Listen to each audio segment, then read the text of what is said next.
ভারতের মধ্যে এক কুলাঙ্গার আল্লাহ রসুল সাল্লাল্লাহু আলাইহি সাল্লামকে নিয়ে বাজে মন্তব্য করেছে, আল্লাহ রসুল সাল্লাল্লাহু আলাইহি সাল্লামকে নিয়ে কটাক্ষ করেছে, ইসলাম ধর্মকে নিয়ে কটাক্ষ করেছে। আমাদের বক্তব্য স্পষ্ট, আমাকে নিয়ে গালি দাও, আমরা কোনো প্রতিবাদ করব না। আমার পরিবার নিয়ে গালি দাও, আমরা প্রতিবাদ করব না। আমার উপর নির্যাতন করো, ধৈর্য ধারণ করার চেষ্টা করব। আমার বাবাকে গালি দাও, আমার যদি হিম্মত থাকে প্রতিবাদ করব, হিম্মত না থাকতে প্রতিবাদ করব না। কিন্তু রসুলকে যখন অপমান করা হয়, রসুলকে যখন গালি দেওয়া হয়, কোনো মুসলমান এক বিন্দু রক্ত থাকতে মাঠে ঝাঁপিয়ে পড়বে।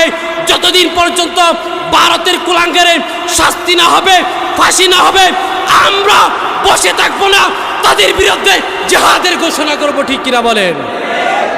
এই হিন্দু পণ্ডিত, তুমি আমাদের রসুলকে নিয়ে কটাক্ষ করেছ, তুমি স্পষ্ট ভাষায় শুনো। এলমুদ্দিন, এক এলমুদ্দিন চলে গেছে, হাজার হাজার কোটি কোটি এলমুদ্দিন রসুল প্রেমিক দুনিয়ার মধ্যে বিচরণ করতেছে। শুনে রাখো, তার যদি সুষ্ঠু বিচার না হয়, ফাঁসি না হয়, আমরা এলমুদ্দিন হয়ে তাকে জবাই করব, ফাঁসির কাস্তে ঝুলাবো। তার বিনিময়ে আল্লাহর রসুলের ইজ্জতকে হেফাজত করে সারবো ইনশাআল্লাহ। রক্ত দিয়েছি, রসুলের কারণে আরো রক্ত দিব। সাতপা চত্বরে রক্ত দিয়েছি, বিভিন্ন জায়গায় যখন কোরআন বিরোধী আইন চলেছে, আল্লাহর রসুলকে বিসর্জন করেছে, আমরা ছাড় দেই নাই, রক্ত দিয়েছি। আজও যদি আবার রক্তের প্রয়োজন হয়, দরকার হলে সারা বিশ্বের মুসলমান ভারতে ঝাঁপিয়ে পড়ব, ভারতকে বয়কট করব। তার বিচার হওয়ার আগ পর্যন্ত আমরা সংগ্রাম করে ছাড়বো, আল্লাহর রসুলের ইজ্জতকে হেফাজত করে ছাড়বো ইনশাআল্লাহ। আমরা কেমন মুসলমান? আমাদের বাবাকে গালি দাও, আমরা সহ্য করতে পারবো। আমার সম্পত্তি নিয়ে ছিনিমিনি খেলো, আমরা সহ্য করতে পারবো। ভারতের মুসলমানকে নির্যাতন করছো, ভাবে একত্রিত হয় নাই, কিন্তু রসুলকে যখন বিসর্জন করা হয়েছে, ভারতের মুসলমান ঝাঁপিয়ে পড়েছে। মুম্বাইয়ের শহরের গলিতে গুলিতে মুসলমান ঝাঁপিয়ে পড়েছে, সারা বিশ্বের মুসলমান আন্দোলন করছে। যতদিন পর্যন্ত তার বিচার না হবে, আন্দোলন চলবে ইনশাআল্লাহ। এই নাস্তিকের বিচার না হওয়ার আগ পর্যন্ত আমরা সংগ্রাম করে ছাড়বো ইনশাআল্লাহ। قل إن كنتم تحبون الله فاتبعوني يحببكم الله ويغفر لكم ذنوبكم والله غفور رحيم صدق الله العظيم وقال تعالى في شان حبيبه ومحبوبه ومعشوقه مخبرا وآمرا إن الله وملائكته يصلون على النبي يا أيها الذين آمنوا صلوا عليه وسلموا تسليما সকলে দুরূদ ইব্রাহিম পড়ি।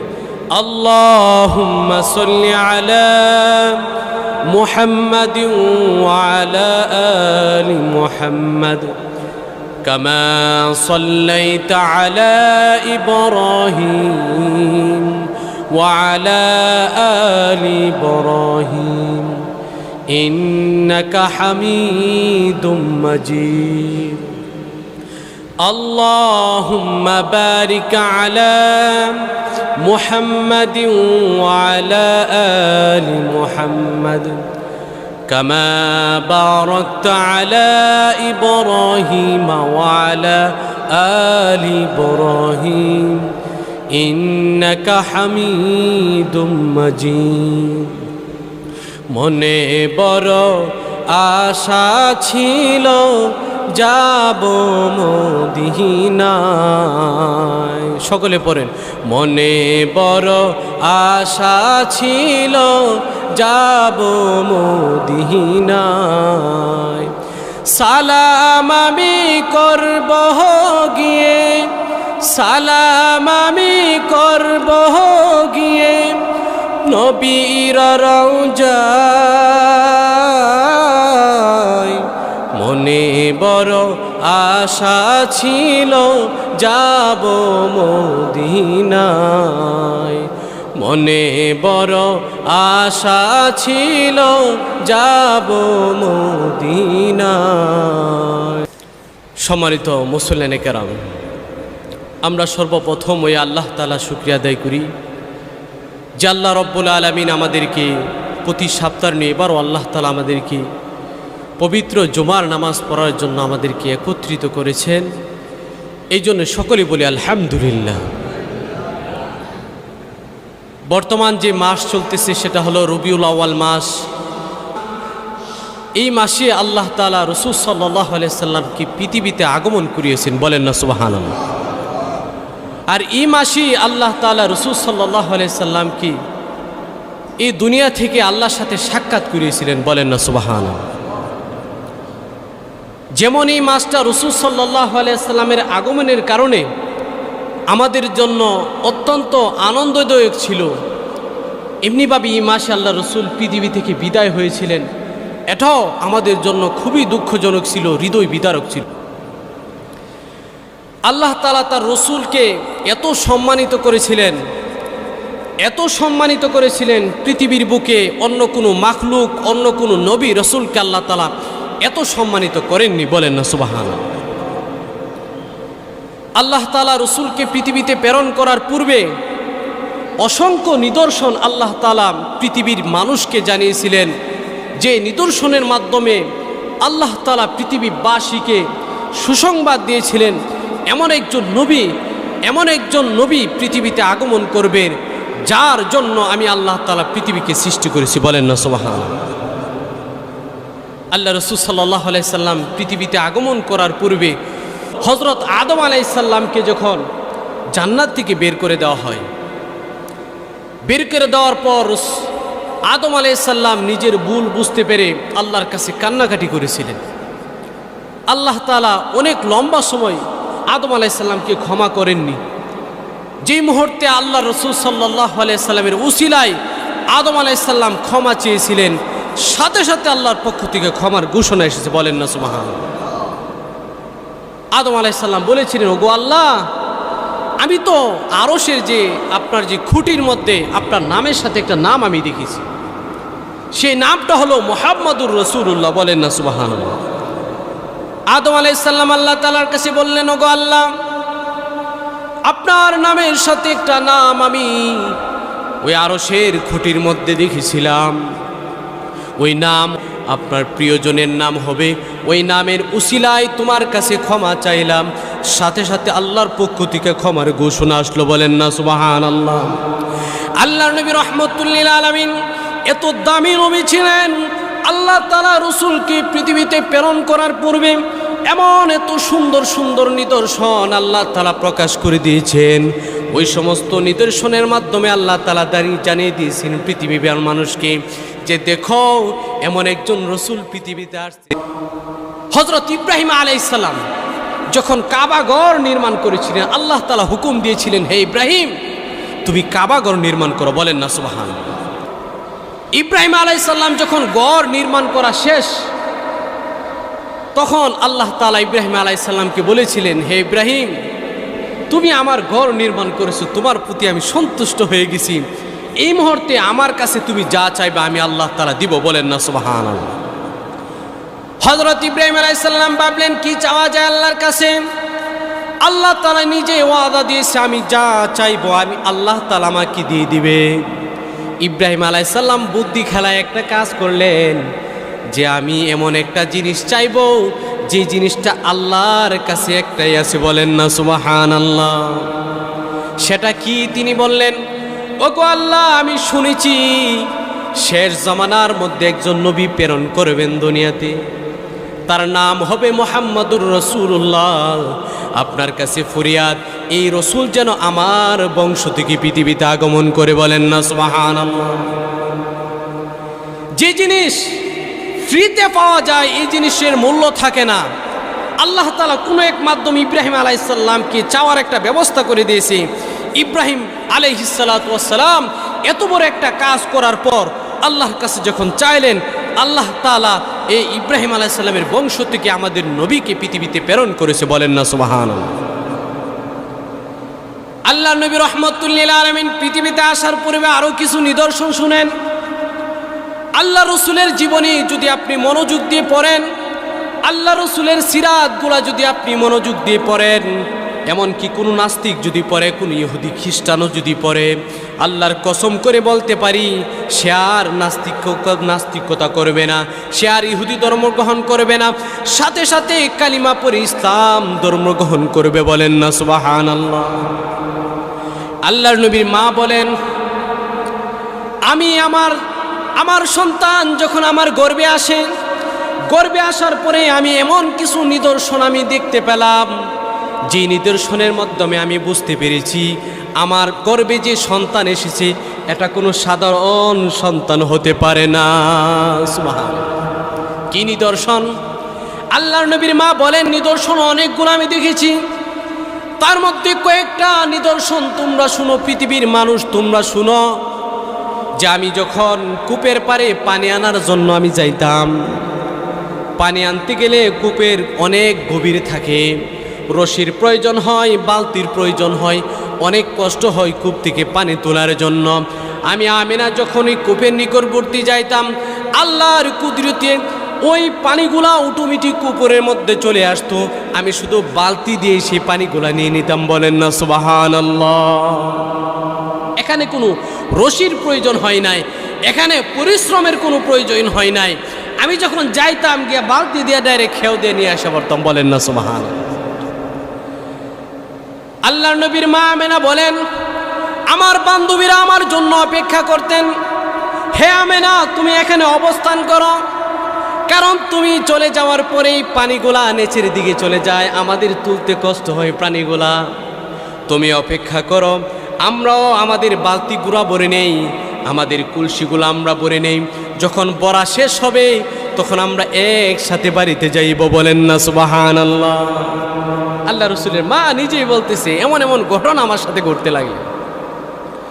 আল্লাহ রসুলের মা আরো বলেন, আমি যখন রাস্তা দিয়ে যাইতাম, রাস্তা দিয়ে যাওয়ার ক্ষেত্রে পায়ের নিচে অনেক সময় কঙ্কর পড়ে যাইতো, পাথর পড়ে যাইতো, মানুষ ব্যথা পাওয়ার কথা, কিন্তু আমি যখন ওই পাথরের উপরে পা রাখতাম, পা রাখার সাথে সাথে সেটা মোমের মতো নরম হইয়া যাইতো। বলেন না সুবহানাল্লাহ। আমি যখন রাস্তা দিয়ে চলতাম, আমার শরীরের মধ্যে কোনো ছায়া, কোনো রৌদ্র লাগতো না, রৌদ্র তাপ লাগতো না। সকল মানুষ হাঁটতো, রৌদ্রের তাপের কারণে তারা কষ্ট করত। আমি যখন রাস্তা দিয়ে হাঁটতাম, আসমান থেকে একটা মেঘমালা আমার বরাবর দাঁড়ায় যাইতো, যার দরুন আমার কাছে কোনো রৌদ্রের তাপ রাখতো না। বলেন না সুবহানাল্লাহ। এমন এমন নিদর্শন আমার সাথে ঘটতে লাগলো। আরো নিদর্শন আছে। আল্লাহর নবীর মা বলেন, আরো নিদর্শন আছে। আমার গর্ভে যখন মুহাম্মদ আসলেন, আসার পরেই আমার শরীর থেকে এমন একটা ঘ্রাণ আসছে, যে ঘ্রাণের কারণে আরবের মানুষরা আমার সম্বন্ধে মন্তব্য করতে লাগলেন।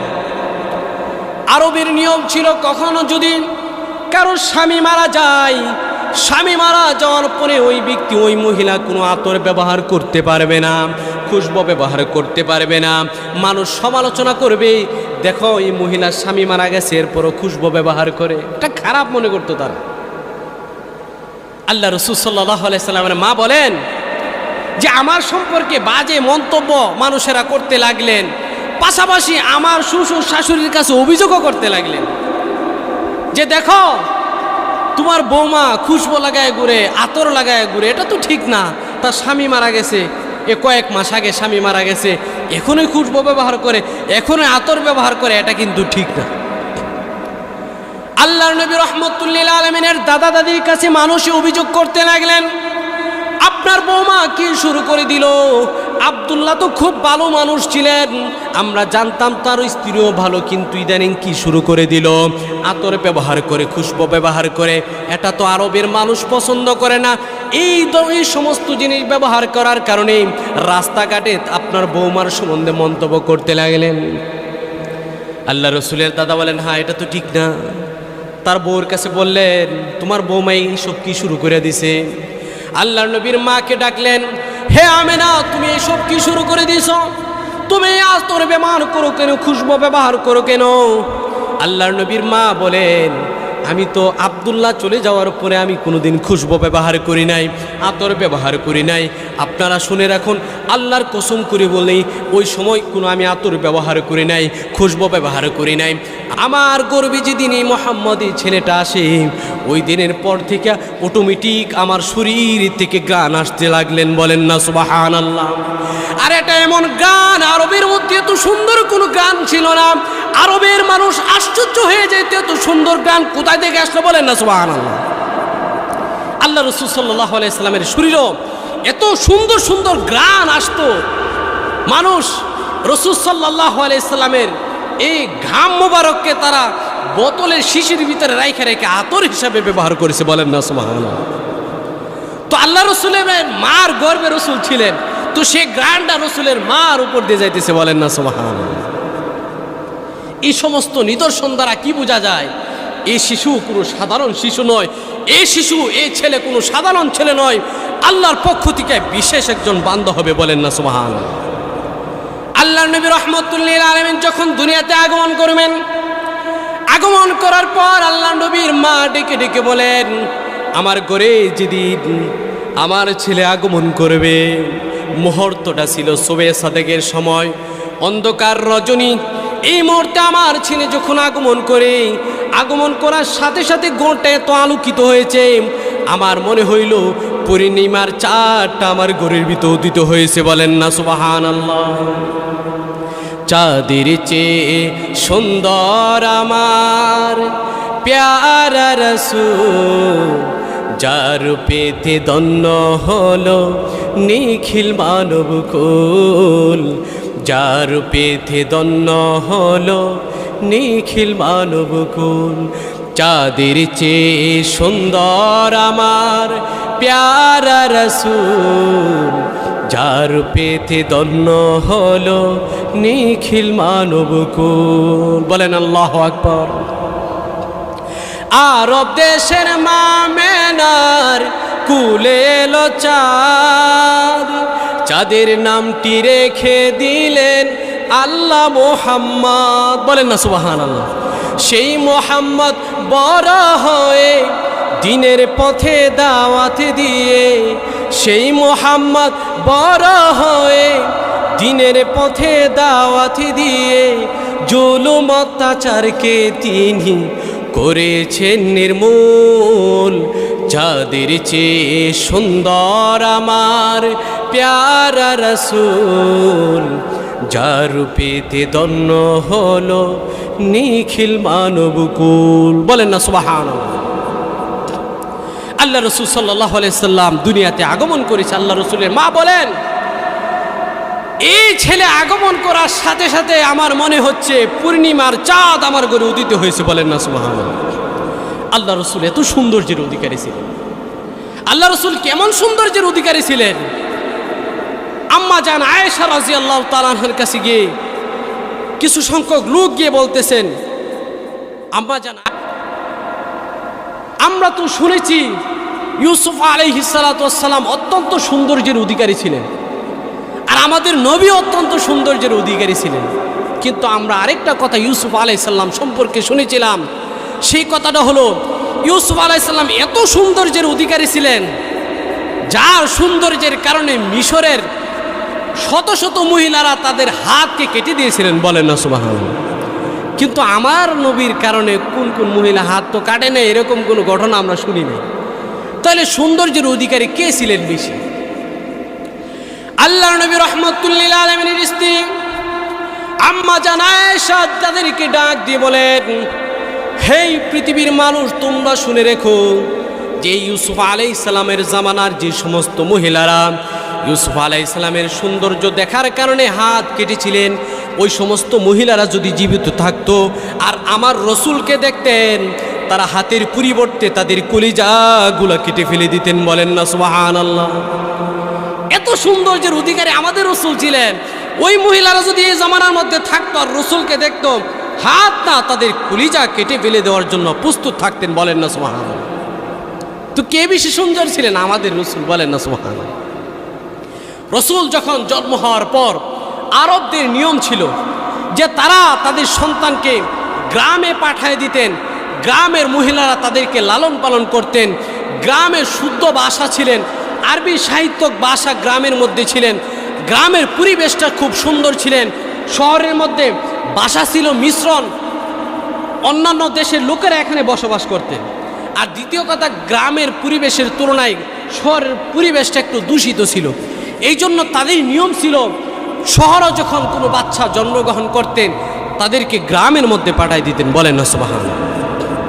আর গ্রামের মহিলারাও এই কিছুদিন পরে পরে তারা বাচ্চা নেওয়ার জন্য তারা শহরে আসতেন। বলেন না সুবহানাল্লাহ। এরই ধারাবাহিকতায় একটা বড় একটা কাফেলা শহরের মধ্যে আসতেছিলেন বাচ্চা নেওয়ার জন্য। এর মধ্যে থেকে একজন মহিলা ছিলেন হালিমাতুস সাদিয়া রাদিয়াল্লাহু তাআলা। বলেন না সুবহানাল্লাহ। তিনিও আসছিলেন বাচ্চা নেওয়ার জন্য। তিনি অত্যন্ত গরিব মহিলা ছিলেন। তিনি এমন গরিব ছিলেন যে তিনি তা নিজে ভালো করে খাইতে পারতেন না। আর না খাওয়ার কারণে নিজের স্তনে দুধ ছিল না, তার বাচ্চাকেও সঠিকভাবে খাওয়াতে পারতেন না। তার একটা উট ছিলেন, এই উটকে সঠিকভাবে না খাওয়ানোর কারণে উটটা দুর্বল হয়ে গিয়েছিলেন, যার দরুন চলাফেরা করতে এবং উটের মধ্যে বেশি দুধ ছিল না। এমন দরিদ্র মহিলা ছিল। ওই মহিলাও আসতেছিলেন এই বাচ্চা নেওয়ার জন্য। কাফেলা যখন আসতেছিলেন, কাফেলার মানুষরা আস্তে আস্তে সবার অগ্রগামী হয়ে যাচ্ছে, সবার আগে আগে চলে যাচ্ছে। এই দিক দিয়ে হালিমাতুস সাদিয়া তিনি তো অগ্রসর হতে পারছেন না, কারণ তার সোয়ারি যে উটের উপর তিনি অগ্রগামী হবে, উটের উপর চড়ে তিনি আসবে, একটা দুর্বল ছিলেন, খাওয়াইতে পারে না ঠিক মতে। উট তো দুর্বলই থাকবো, এই দুর্বল উট আর সবার পিছনে পিছনে চলে যায়। কাফেলার মানুষেরা বিরক্ত হয়ে যাচ্ছে তার প্রতি। হে হালিমা, তোমার জন্য বারবার দাঁড়াতে হচ্ছে, তুমি চলতে পারতেছো না, তোমার প্রতি মানুষ বিরক্ত হয়ে যাচ্ছে। এইভাবে তার পথ আগাইতে আগাইতে যখন মক্কা নগরীতে পৌঁছে গেলেন, সমস্ত মহিলারা তাদের বাচ্চা নেওয়ার জন্য তারা বিভিন্ন জায়গায় যাচ্ছে, তারা তাদের পছন্দ মতো বাচ্চা নিয়ে যাচ্ছে। বলেন না সুবহানাল্লাহ। এই দিক দিয়ে আমাদের নবী রহমতুল্লিল আলামিন তিনিও শুয়ে রয়েছে, তারে কেউ নিতে চানা, কারণ তিনি এতিম, তার বাবা নাই। আর তারা মনে করত যার বাবা আছে তার পক্ষ থেকে মোটা অঙ্কের হাদিয়া পাওয়া যাবে, ছেলে তাকে লালন পালন করে মোটা অঙ্কের হাদিয়া পাওয়া যাবে, যার বাবা নাই সে আর কি হাদিয়া দিবে। এই জন্য আমাদের রসুলকে তারা নিতে রাজি না। আর এই দিক দিয়ে হালিমাতুস সাদিয়াকে তারা বাচ্চা দিতে রাজি না, কারণ মহিলা নিজেই চলতে পারে না, সে কি বাচ্চা লালন করবে। এখন এমন একটা অবস্থা যে হালিমাতুস সাদিয়া কোনো বাচ্চাও পাচ্ছে না, আর ওই দিক দিয়ে আমাদের নবী রহমতুল্লিল আলামিনকে তারা কেউ নিতেও চাচ্ছে না। হালিমাতুস সাদিয়া দেখলেন আরে একটা এতিম বাচ্চা আছে, তার স্বামীর সাথে পরামর্শ করলেন এখন কি করতে পারি। থাক, যেহেতু আমরা আসছি আমাদের কেউ বাচ্চা দিতে চাই না, থাক, যাই হোক একটা বাচ্চা আছে, এতিম হোক যাই হোক, এটা নিয়ে আমরা লালন পালন করব। বলেন না সুবহানাল্লাহ। আল্লাহর কুদরতি বরকত এখান থেকে শুরু হয়ে যায়।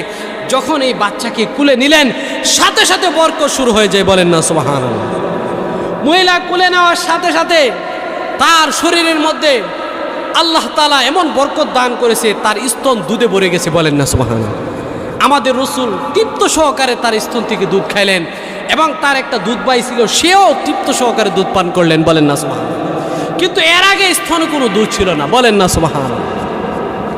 দুধ পান করানো শেষ, মহিলা বুঝতে পারলেন আরে আমি তো জানি আমার স্তনের মধ্যে কোনো দুধ নাই। এই বাচ্চা নেওয়ার সাথে সাথে আমার বরকত শুরু হয়ে গেল।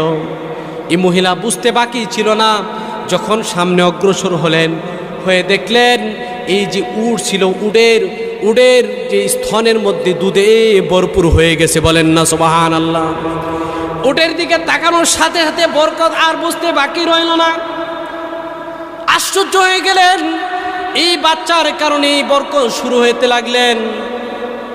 এই জন্য আল্লাহর নবী রহমতুল্লিল আলামিনকে জড়ায় ধরলেন এবং তার স্বামীকে বললেন, যাও গিয়ে দুধগুলা তুমি দহন করে আসো।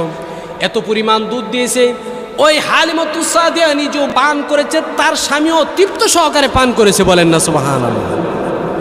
এত পরিমাণ দুধ দিয়েছে, এখন আরো বরকত হতে শুরু করলেন। আরো বরকত কিভাবে?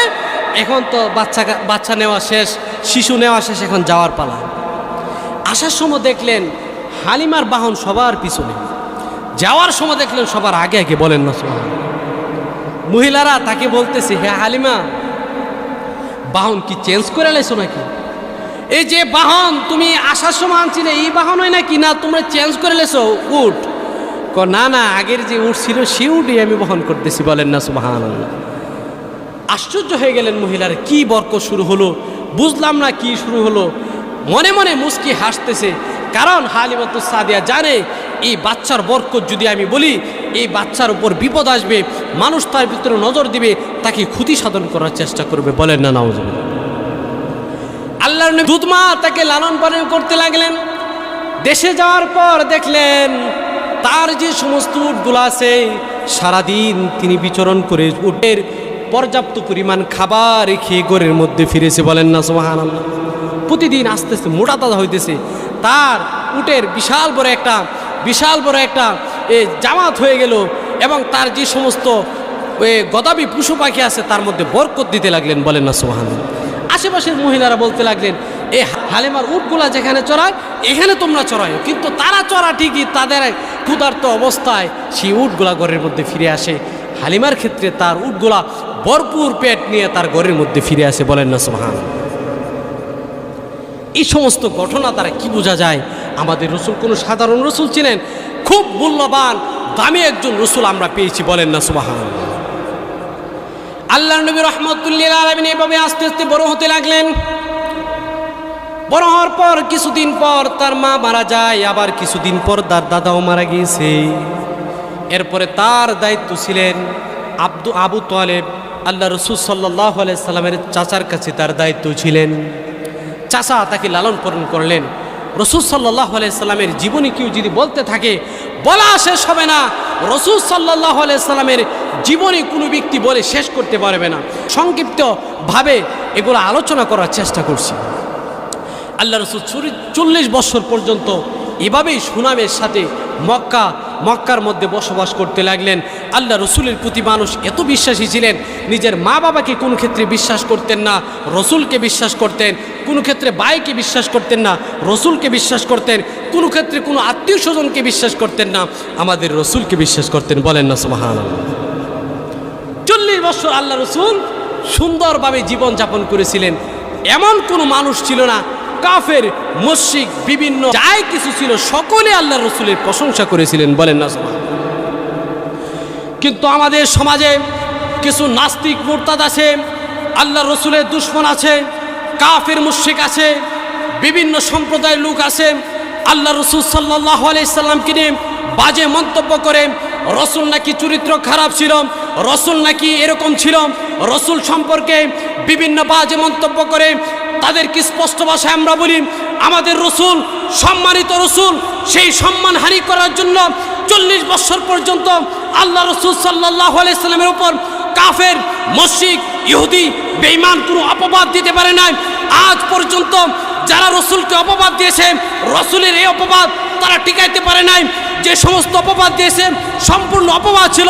আল্লাহ রসুল পবিত্র ছিল, সেই পবিত্রের উপর কেউ আজ পর্যন্ত কলঙ্ক লাগাইতে পারে না। ঠিক কিনা বলেন?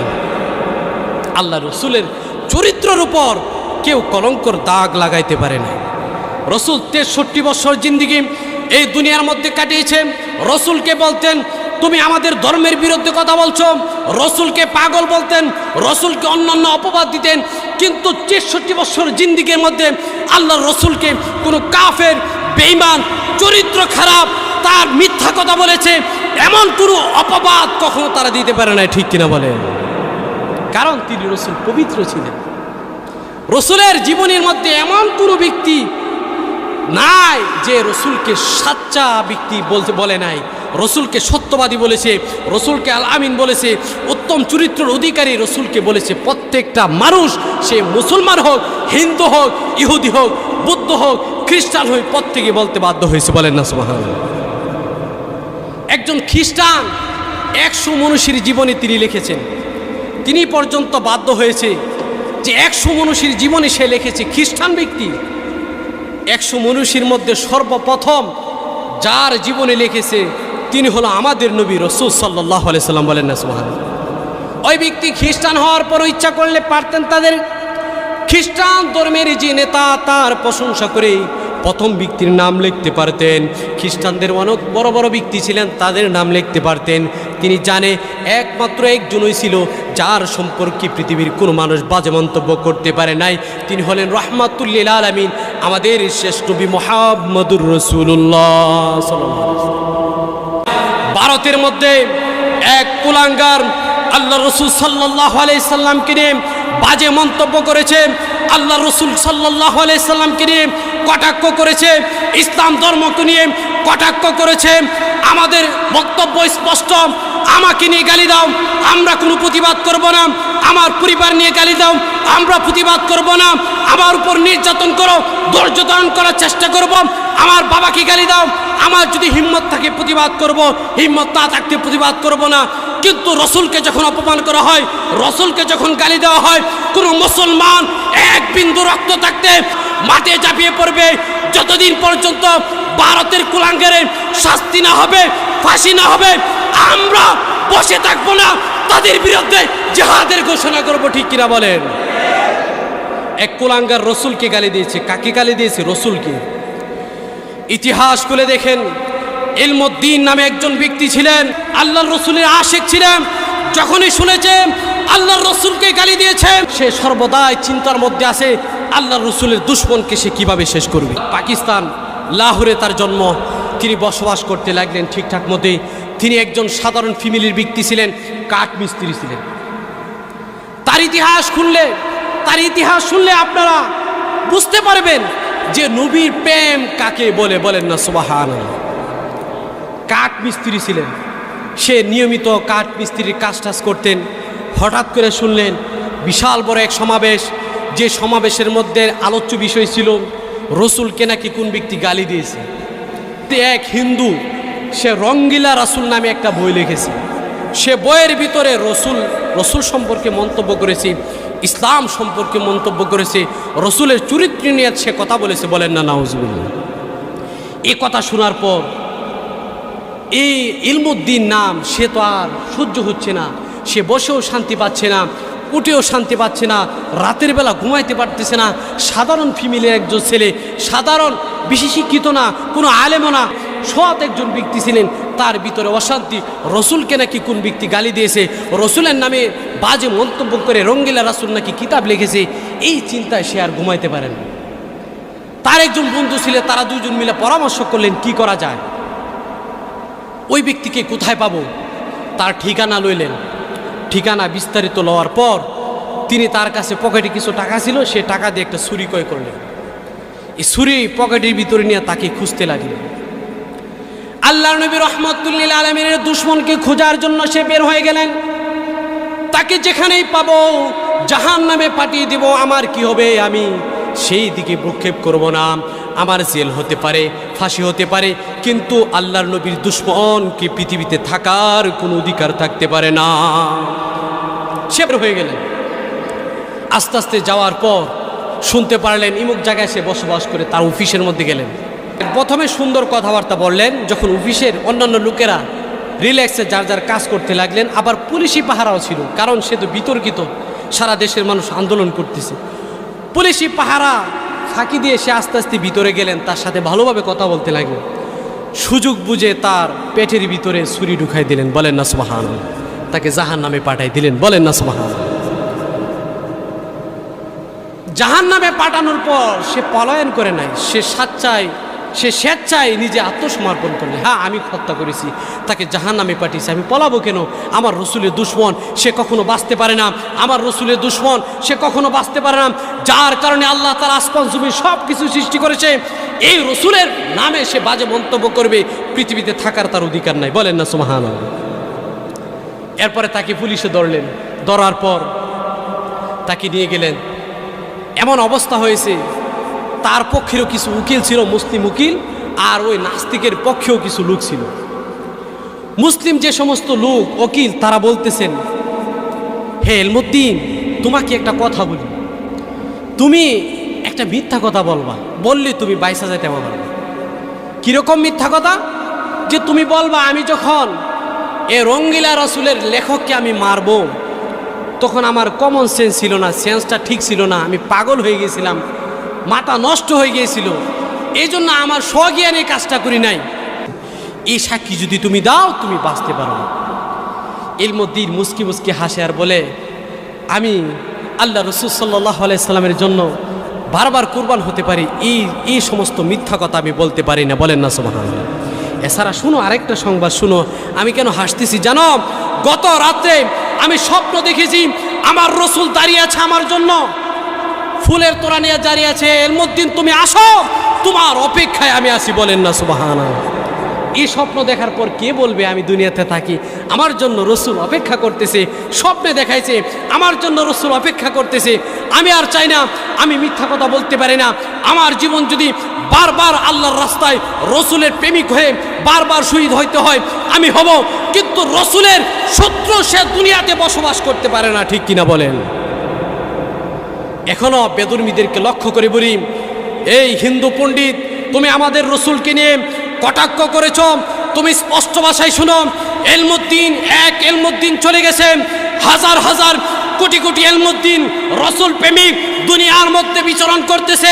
শুনে রাখো, তার যদি ষষ্ঠ বিচার না হয়, ফাঁসি না হয়, আমরা ইলমুদ্দিন হয়ে তাকে জবাই করব, ফাঁসির কাস্টে ঝুলাবো। তার বিনিময়ে আল্লাহর রসুলের ইজ্জতকে হেফাজত করে সারবো ইনশাআল্লাহ। রক্ত দিয়েছি, রসুলের কারণে আরো রক্ত দিব। ছাত্রা চত্বরে রক্ত দিয়েছি, বিভিন্ন জায়গায় যখন কোরআন বিরোধী আইন চলেছে, আল্লাহর রসুলকে বিসৎকার করেছে, আমরা ছাড় দেই নাই, রক্ত দিয়েছি। আজও যদি আবার রক্তের প্রয়োজন হয়, দরকার হলে সারা বিশ্বের মুসলমান ভারতে ঝাঁপিয়ে পড়ব, ভারতকে বয়কট করব। তার বিচার হওয়ার আগ পর্যন্ত আমরা সংগ্রাম করে ছাড়বো, আল্লাহর রসুলের ইজ্জতকে হেফাজত করে ছাড়বো ইনশাআল্লাহ। আমরা কেমন মুসলমান? আমাদের বাবাকে গালি দাও, আমরা সহ্য করতে পারবো। আমার সম্পত্তি নিয়ে ছিনিমিনি খেলো, আমরা সহ্য করতে পারবো। ভারতের মুসলমানকে নির্যাতন করছো, ভাবে একত্রিত হয় নাই, কিন্তু রসুলকে যখন বিসৎকার করা হয়েছে, ভারতের মুসলমান ঝাঁপিয়ে পড়েছে। মুম্বাইয়ের শহরের গলিতে গলিতে মুসলমান ঝাঁপিয়ে পড়েছে, সারা বিশ্বের মুসলমান আন্দোলন করছে। যতদিন পর্যন্ত তার বিচার না হবে আন্দোলন চলবে ইনশাআল্লাহ। এই নাস্তিকের বিচার না হওয়ার আগ পর্যন্ত আমরা সংগ্রাম করে ছাড়বো ইনশাআল্লাহ।